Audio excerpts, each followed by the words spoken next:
Hello students, welcome to this next video, and today we are starting chapter number 3rd of expense of class 10th, and this is a chapter which is regarding our expenses, how we should spend our expenses, how we should manage our expenses.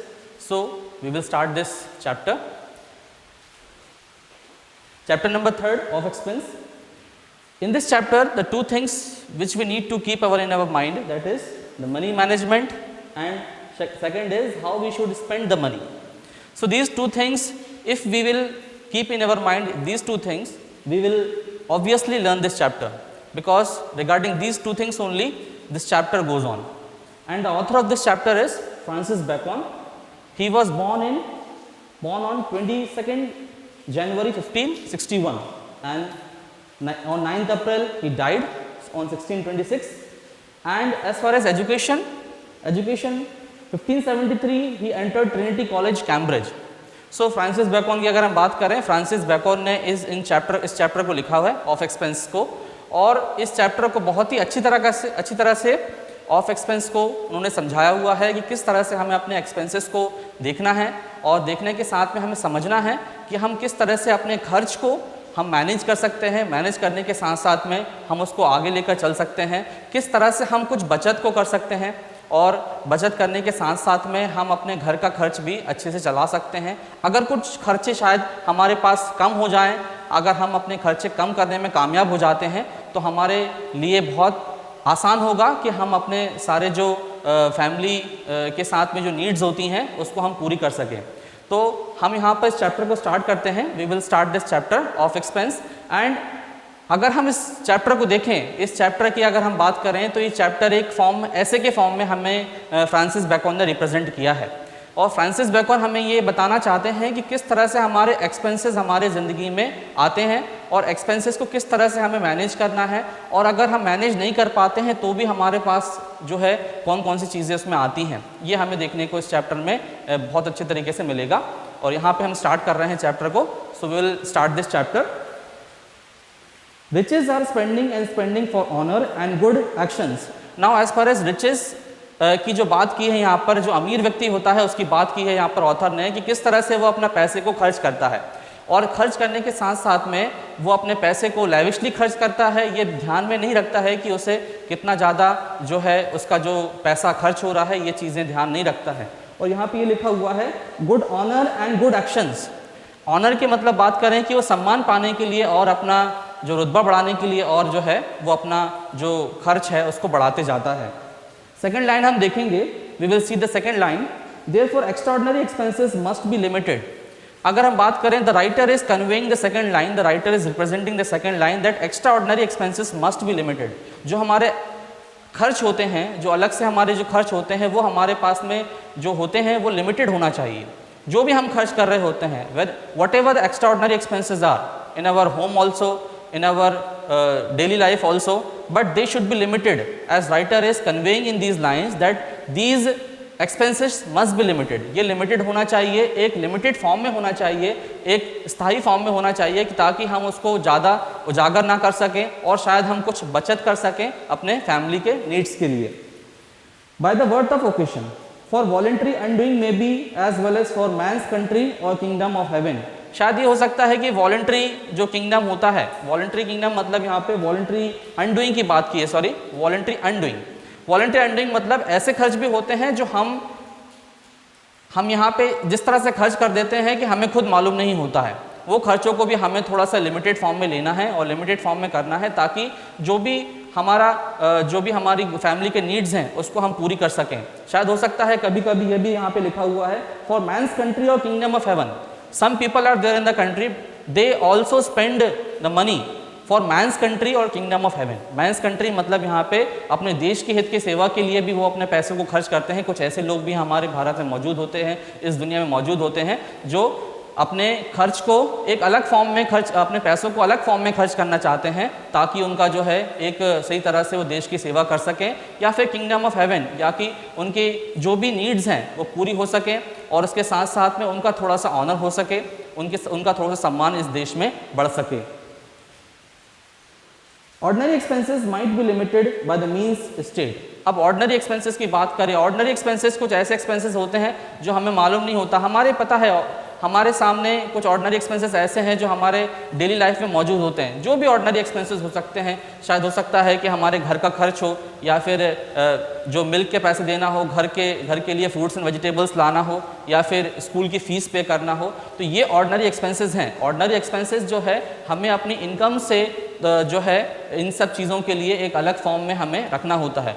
ये जायदाद के साथ में हम जो भी हम कर रहे होते हैं उसको हमें अलग से फॉर्म में करना होता है, क्योंकि ऑर्डिनरी एक्सपेंसेस हमारी डेली लाइफ की नीड्स होती हैं, उसको पूरा करना बहुत ज़रूरी होता है। But extraordinary expenses must be limited, because extraordinary expenses are not compulsory. अगर हम बात करें एक्स्ट्रा ऑर्डिनरी कंपल्सरी जो एक्सपेंसेस होते हैं वो कंपलसरी नहीं होते हैं, और उसको अगर हम बात करें तो वो उसको हम लिमिटेड फॉर्म में यूज़ कर सकते हैं, खर्च को हम थोड़ा सा लिमिटेड फॉर्म में कर सकते हैं ताकि जो हमारी नीड्स हैं उसको हम पूरी कर सकें। So please let us see in the second paragraph. It should not be in the subject to deceit and also abuse of servants. Now sometimes what happened, riches are having lot of money. अमीर व्यक्ति के पास बहुत सारा पैसा होता है, but उस पैसे को वो कभी कभी इस फॉर्म में इस्तेमाल करता है कि वो दूसरों को अब्यूज़ करता है, सर्वेंट्स को अब्यूज़ करता है। अगर ज़्यादा पैसा है तो वो सर्वेंट्स को अब्यूज़ करता है, जो उससे घर में नौकर होते हैं उसको अब्यूज़ करता है, और साथ में उनको जो है बुरी तरह से लैंग्वेज यूज़ करता है। He use very rudely language and abusing language to the servants. तो ये चीज़ नहीं होना चाहिए। अगर हमारे पास पैसा है, अगर हमारे उस फॉर्म में अगर हमें भगवान ने उस लायक बनाया है, we are having lot of money, then we should use that money in a good way. और उसके साथ साथ में हमें दूसरों को धोखा भी नहीं देना चाहिए। सेकेंड लाइन यहाँ पे लिखा हुआ है डिसीट। डिसीट मतलब होता है धोखा। तो धोखे से भी हम एक तरह से अगर हम बात करें, किसी को धोखा दे देते हैं पैसों के लिए, तो वो भी एक सही चीज़ नहीं होती है। तो ये चीज़ यहाँ पर ऑथर ने बहुत अच्छी तरीके से बताई है। We should not deceit others and we should not abuse our servants if we are having lot of money. अगर हमारे पास पैसा है तो ये चीज़ें हमें नहीं करनी होती है, यहाँ पे ऐसा ऑथर ने बताया हुआ है। And the bills may be less than the estimation. And as far as our bills are also concerned, bills are also there in our home, in our daily life, whether it is electricity bill, whether it is water bill, whether it is other types of bill. But bills भी हमारे daily life में मौजूद होते हैं। वो bills भी हमारे estimation के तौर पे होना चाहिए। जैसे मान लीजिए हमारी इनकम जितनी है, उस इनकम की 1/3 हमें उस बिल्स के हिसाब से खर्च करना होता है, जो भी हमारा बिल आ रहा है। बट हमें इनकम पे भी ध्यान देना है कि कितनी हमारी इनकम है, उसके हिसाब से हमें बिल भी हम मैनेज कर सकते हैं, उसको कंट्रोल कर सकते हैं, एस्टिमेशन कर सकते हैं। एस्टिमेशन मतलब होता है हमारा जो अनुमान होता है, उसके हिसाब से हम पैसों को खर्च कर सकते हैं। तो ये हमें फ्रांसिस बैकन ने ही in a very good way he represents these type of lines. Okay. Second is, certainly a man should keep but of his even hand. Two ordinary expenses should be half of his receipt income. अब वहाँ पे फिर से writer income की बात कर रहा है कि इनकम किस तरह से हमारी जो इनकम होती है उसमें हम किस तरह से हमारे जो एक्सपेंसेस हैं उसको कंट्रोल कर सकते हैं। बट यहाँ पर राइटर बहुत अच्छी तरह से बता रहा है, in a very good way writer is representing these lines that कि जो हमारे इनकम होती है वो 1/3 होना चाहिए, और 1/3 के उसके होने के साथ में जो हमारे एक्सपेंसेस होते हैं, एक्सपेंसेस को हमें ध्यान में रखना है कि किस तरह से हम एक्सपेंसेस के साथ में हमारी इनकम को भी मैनेज कर सकते हैं। जो भी इनकम हमारी है, हमारे एक्सपेंसेस हो रहे हैं, weather it is ordinary expenses और एक्स्ट्रा ऑर्डिनरी एक्सपेंसेस, हम चाहकर भी एक्स्ट्रा ऑर्डिनरी एक्सपेंसेस को कंट्रोल नहीं कर पाते हैं, ये हम अच्छी तरीके से जानते हैं। ऑर्डिनरी एक्सपेंसेस को तो हम कंट्रोल कर ही लेते हैं, क्योंकि हमें मालूम होता है कि ये ऑर्डिनरी एक्सपेंसेस, कुछ एक्सपेंसेस ऐसे हैं जो हमारी डेली लाइफ में हमें हमेशा आते हैं। तो ये एक्सपेंसेस को तो हम कंट्रोल कर सकते हैं, but extraordinary expenses, you know that we can not control extraordinary expenses, and ना चाहकर भी हम ये एक्स्ट्रा ऑर्डिनरी एक्सपेंसेस हमारी ज़िंदगी में आ जाते हैं। और इन एक्सपेंसेस को कंट्रोल करने के लिए हमें ये ज़रूरी रखना है, हमें अपने दिमाग में ये ज़रूर रखना है कि हम किस तरह से अपनी इनकम के हिसाब से अपने एक्सपेंसेस को कंट्रोल कर सकते हैं। ये सबसे ज़्यादा ये दो चीज़ें हमारे राइटर ने, फ्रांसिस बैकन ने बहुत अच्छी तरीके से बताई हैं। These two types of things are briefly explained in this chapter, briefly explained by Francis Bacon, and these two things are, that is the extraordinary expenses and second is the ordinary expenses. Expenses के बारे में ही हमें बताया है किस तरह से expenses हमारे ज़िंदगी में आते हैं और किस तरह से हम अपने पैसों का इस्तेमाल करके जो है हम आगे अपनी ज़िंदगी में बढ़ते हैं, और ये हमें मैनेज करना होता है कि हम किस तरह से सारी चीज़ों को कर रहे होते हैं। But wax should be spent 1/3 part of his income. पर कभी कभी ये भी होता है कि हम इतने ज़्यादा अमीर बन जाते हैं कि हमें ये ख्याल नहीं होता है कि हमें पैसा कहाँ खर्च करना है, और हम पैसों को बहुत गलत वे में इस्तेमाल कर रहे होते हैं। तो ये भी हमारे बहुत अच्छी तरीके से ध्यान रखना है। If we are rich enough, so we should carefully keep in our mind that how we can spend our money. हम किस तरह से स्पेंड कर सकते हैं money, whether it is a good way और इन अ बैड वे। हमें ध्यान रखना है किस तरह से हमारे एक्सपेंसेस को हम कंट्रोल कर सकते हैं और सही वे में हमें इस्तेमाल करना है या फिर गलत वे में इस्तेमाल करना है, ये हमें बहुत अच्छी तरह से ध्यान रखना है। तो ये एक्सपेंसेस के बारे में ही जो राइटर ने हमें, फ्रांसिस बैकन ने बताया है कि किस तरह से हम अपने सारे चीज़ों को, सारे खर्चों को मैनेज कर सकते हैं, एक्स्ट्रा ऑर्डिनरी इनकम को साथ में हम मेंटेन कर सकते हैं, मैनेज कर सकते हैं। ये हमारे राइटर ने बहुत अच्छे तरीके से बताया है। Francis bacon briefly explain in this chapter. और ये जो चैप्टर है आपके सामने, जो चैप्टर आपके सामने आया है, ये एक ऐसे के फॉर्म में फ्रांसिस बैकन ने हमें रिप्रेजेंट किया हुआ है। ऐसे के फॉर्म में उन्होंने बताया हुआ है किस तरह से हमारे एक्सपेंसेस हमारे ज़िंदगी में मौजूद होते हैं और इस तरह से किस तरह से हमें उनको कंट्रोल करना होता है, ये हमें राइटर ने बहुत अच्छी तरह से बताया है। Let us see in the next paragraph. So please see in the last paragraph how writer is conveying the messages to all of the people, कि हम किस तरह से हम अपने खर्चों को आगे कर सकते हैं और हमें राइटर क्या मैसेज देना चाहता है। फ्रांसिस बैकन कंक्लूजन में in the conclusion what writer is trying to say is, please see in the last paragraph, but wounds cannot be cured without searching। But यहाँ पर बताया है वाउंड्स के बारे में। वाउंड्स क्या होते हैं? वाउंड्स के बारे में अगर अब हम बात करें, जो वाउंड्स होते हैं, एक चीज़ों के बारे में बात की है, वाउंड्स। वाउंड्स क्या है? वाउंड्स के बारे में अगर हम बात करें, वाउंड्स मतलब होता है जख्म। अगर कोई भी हमारे जो चोटें लग जाती हैं, हमें चोट लग जाती है, तो चोट लगने के बाद में एक बहुत बड़ा, अगर हम उसका इलाज नहीं करेंगे, ट्रीटमेंट नहीं करेंगे, तो वो बहुत ज़्यादा एक गहरा जख्म बन जाता है। तो वो ऐसा ही अगर हम राइटर हमें समझाने की कोशिश कर रहा है that wounds can not be cured without searching. अगर हम मान लीजिए if we are spending our lot of money in a bad way, अगर बहुत बुरी तरीके से हम जो है बहुत बुरे वे में हम अपने पैसों को खर्च कर रहे हैं, तो ये खर्च करने के बाद में शायद जो भी हमें नतीजा मिल रहा होता है, तो वो चीज़ों को बाद में हम क्योर नहीं कर सकते। क्योर करना मतलब ठीक करना। ये चीज़ों को हम बाद में ठीक नहीं कर सकते हैं, क्योंकि हमें मालूम होता है कि ये चीज़ें हो गई होती हैं और गलतियां हमसे हो जाती हैं, तो उसको शायद हम बाद में उसको हम सॉल्व नहीं कर सकते और उसको हम क्योर नहीं कर सकते। ये राइटर हमें इस लाइन में कहना चाहता है। So lavishness is one item should be balanced with the economy. Lavishness की बात की है राइटर ने। लैविशनेस, व्हाट इज लैविशनेस? लैविशनेस की बात की है कंफर्टेबलनेस जो होती है हमारे ज़िंदगी में, और लैविश तरीके से, बहुत ही अलग तरह से, बिल्कुल जो हम बात करें कंफर्टेबल वे में अगर कोई भी इंसान अपनी ज़िंदगी को जी रहा है और पैसों को खर्च करके अपनी ज़िंदगी को जी रहा है, तो वो लैविशनेस कहलाती है। तो लैविशनेस भी एक हमारे इकोनॉमी के साथ में मैनेज होना चाहिए, एक बैलेंस्ड फॉर्म में होना चाहिए। बिकॉज लैविशनेस एक तरह से अगर हम बात करें, हमने देखा होगा अमीरों के यहाँ पर, रिचेस के यहाँ पर, जितने भी रिच पीपल होते हैं उनके वो कितना अपनी ज़िंदगी को लैविश तरीके से जीते हैं। बट ये चीज़ें गरीबों के जो पुअर पीपल होते हैं, we can not see these things in the poor people. हम ये पुअर पीपल में जितने भी गरीब लोग होते हैं उसमें हम नहीं देख सकते। तो ये चीज़ों को हमें देखना है।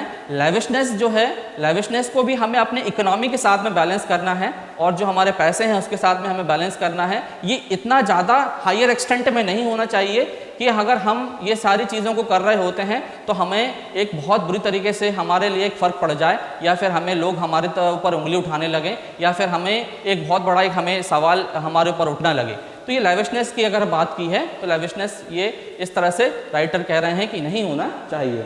Is another way. So we know that money is used for spending but it should be spend carefully. Now in at last writer is concluding in these two lines, कि किन दो लाइन में राइटर कंक्लूड कर रहा है कि हमें जो ऑर्डिनरी एक्सपेंसेस होते हैं और एक्स्ट्रा ऑर्डिनरी एक्सपेंसेस होते हैं, इन दोनों को ध्यान में रखते हुए हमारे पैसों को खर्च करना होता है। ऑर्डिनरी एक्सपेंसेस, जैसा कि मैं बता चुका हूं कि ऑर्डिनरी एक्सपेंसेस क्या होते हैं। ऑर्डिनरी एक्सपेंसेस में हमारे घर के सारे खर्च आ जाते हैं। एक्स्ट्रा ऑर्डिनरी एक्सपेंसेस में हमारे सिनेमा बिल्स हो सकते हैं, या फिर हम घूम रहे होते हैं, या फिर जो भी हम जैसे शॉपिंग कर रहे होते हैं कुछ और अलग वे में, जो हमारे लिए जैसे हमने शॉपिंग कर चुके हैं, या फिर और जो हमें ऊपर से शॉपिंग कर रहे होते हैं, वो हमारे एक्स्ट्रा ऑर्डिनरी एक्सपेंसेस हो सकते हैं। सिनेमा बिल्स भी हो सकते हैं, विजिटिंग बिल्स भी हो सकते हैं। तो ये एक्स्ट्रा ऑर्डिनरी एक्सपेंसेस जो हैं, हमें एक राइटर का जो कहना है कि हमें बैलेंस फॉर्म में हमें लेकर चलना है। अगर बैलेंस फॉर्म में हम लेकर नहीं चलेंगे तो राइटर का उन्होंने क्या कहा है कि राइटर बोल रहा है कि हमें इन सब चीज़ों को लेकर मैनेज करके चलना है, और तभी हम अपने इनकम पर जो है बैलेंस फॉर्म में हम एक लेकर चलेंगे, इकोनॉमी के साथ में बैलेंस्ड फॉर्म में हम लेकर आगे चल सकते हैं। So writer is concluding in these two lines that how we should spend our money, whether in a good way or in a bad way। ये दो चीज़ों के बारे में राइटर ने हमें बहुत अच्छे तरीके से इस चैप्टर में बताया हुआ है। तो ये चीज़ें हैं और हमारे नीड्स के हिसाब से हमें, अगर हम सारी चीज़ों को लेकर चलेंगे, जो हमारी डेली नीड्स होती हैं, ये नीड्स को लेकर हम चलेंगे तो हमारा obviously we will manage all our expenses, जो भी हमारे खर्च हैं उसको हम मैनेज कर सकते हैं। और इनकम के साथ में हम बहुत अच्छे तरीके से हमारे जो डेली नीड्स होती हैं उस पर हम जो है उसको हम कर सकते हैं, उसको हम ले सकते हैं। ये राइटर ने बहुत अच्छी तरीके से बताया हुआ है इस चैप्टर में। तो यहाँ पर इस चैप्टर में the one thing we have to keep in our mind that is कि इसमें सबसे अच्छा क्वेश्चन इस चैप्टर में कौन सा हो सकता है। तो इस चैप्टर की अगर हम बात करें, इस चैप्टर में सबसे अच्छा क्वेश्चन है जो हमेशा obviously I can say in every board exam this question always comes, that is differentiate between ordinary expenses and extra ordinary expenses. ये क्वेश्चन हमेशा जो है इस बोर्ड एग्जाम में आता है और ना भी आए तो 1-2 साल के रिपीटेड वे में ये हमेशा आता ही है। तो आप हमेशा ध्यान रखें, whenever you are learning this chapter you have to learn this question, जो है जो ऑर्डिनरी एक्सपेंसेस और एक्स्ट्रा ऑर्डिनरी एक्सपेंसेस का कंपैरिजन है वो आप हमेशा याद रखें, ताकि इस क्वेश्चन को आप अच्छी तरीके से याद कर लें। और definitely I can say that with my explanation you must have got the answer of this question. आप इस आंसर को बता सकते हैं कि क्या होते हैं, डिफरेंशिएट हम किस तरह से एक्स्ट्राऑर्डिनरी एक्सपेंसेस और ऑर्डिनरी एक्सपेंसेस को आप कर सकते हैं। तो ये राइटर ने बहुत अच्छी तरीके से इस क्वेश्चन को यहाँ पर एक्सप्लेन किया हुआ है। So I hope that you got this chapter and I explained this chapter in a very good way, and I hope that you understood this chapter. And obviously if you will see this video again and again, I hope that you will understand all the things which I taught in this video. So please subscribe this video, and I hope that you understood this video. Please, thank you.